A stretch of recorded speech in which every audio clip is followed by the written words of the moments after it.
All right, hello fourth grade friends. It's Mr. Feild coming at you. I'm doing things a little bit differently this week. I had an idea of how this math instruction might be a little bit clearer for you. So I'm going to be recording and from a different angle, and hopefully this will make the math work really clear this week. Before we get started, we're going to go over our class norms as per usual.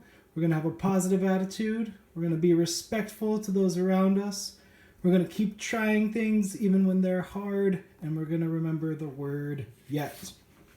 So today we're going to take a look at doing a little remainder review, and I want to look specifically at this type of problem right here where we're given a division problem, but we're missing one part. We're missing this part at the beginning. So our goal today is using multiplication and addition to solve division with remainder problems. And we're looking specifically at division problems that are missing their dividend.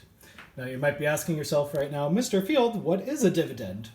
Well, with multiplication, with division problems, we've got a few different pieces to them. We've got our dividend. We've got our divisor, that's the number that we are dividing by.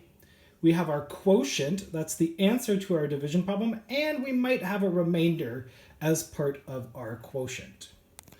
So in this example, 17 divided by 4 equals 4, remainder 1. 17 is our dividend, our divisor is 4, our quotient is 4, and part of that quotient is remainder 1. I'm going to look at a different example problem with you guys. And we're looking at how we can work backwards to solve a problem like this where we don't know what our dividend is. We still have our divisor, we have our quotient, and we have our remainder, but we need to figure out what our divisor is, what our dividend is.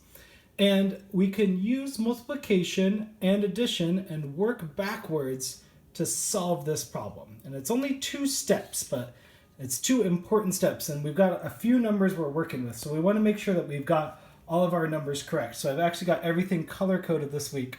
So we've got our dividend will always be in green, our divisor is going to be in red, our quotient is blue, and our remainder is going to be purple. And I've got these new, never been used before Sharpies this week. Very excited to use those.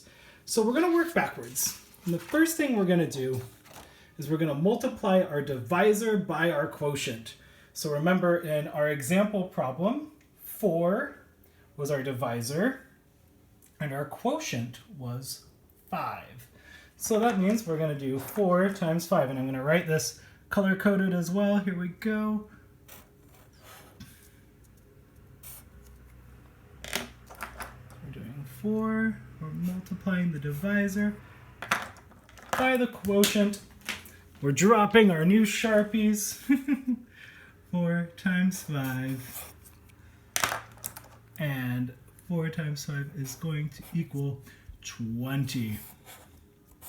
So now we've got something new. We've got our product. Remember, our product is the answer to a multiplication problem. Now, the second step that we're going to do is we're going to add the remainder. Remember, our remainder was 1. We're going to add our remainder to the product from step 1. So our product was 20. We're going to add our remainder, which was 1, to that. So here we go. I've got 20.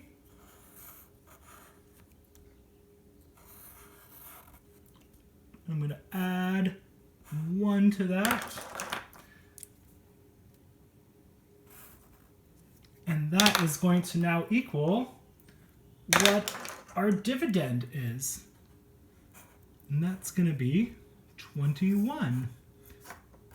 Whoop, paper moved a little. 21. So now we can go back and check that.